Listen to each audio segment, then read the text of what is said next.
Welcome to அம்மாவின் சமையல். இன்னைக்கு நம்ம என்ன செய்ய போறோம் தெரியுங்களா? குடமிளகா சட்னி. அது இட்லிக்கு, தோசைக்கு, சப்பாத்திக்கு எல்லாமே தொட்டு சாப்பிடலாம், நல்லா இருக்கும்.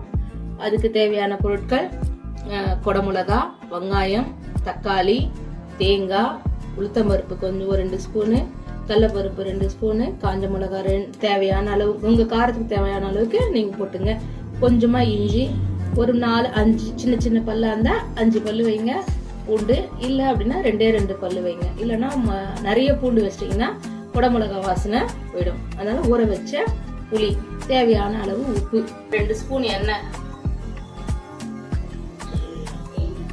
கடலைப்பருப்பு, உளுத்தம்பருப்பு சிவப்பா வறுத்துக்கணும்.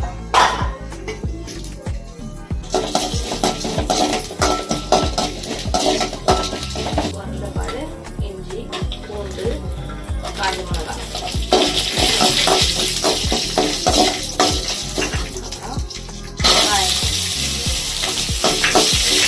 வெங்காயம் லைட்டாக வதங்கினா குடமிளகா போட்டு வதக்கணும். சிறுநீரிலே போட்டு வதக்குங்க. குடமிளகா கொஞ்சம் வதங்கின பாடு வாசனை வரும். வதக்கும் போது குடமிளகா வாசனை வரும். அந்த வாசனை வந்த உடனே தக்காளி வரும். ஒரே ஒரு தக்காளி போட்டு வதக்கும்.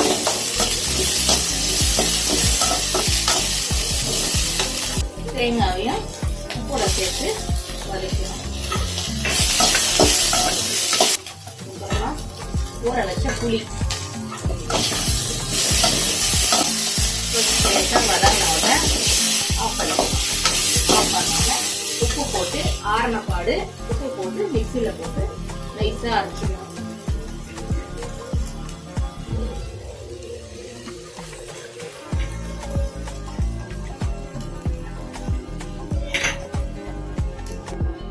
எண்ணெய் 1 ஸ்பூன் ஊற்றிட்டு கடுகு 1 ஸ்பூன் போட்டு சீரகம் போட்டு கடுகும் சீரகமும் பொரிஞ்ச பாடு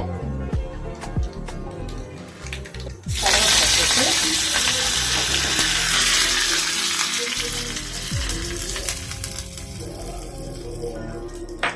அவ்வளோதான், குடமிளகா சட்னி ரெடி.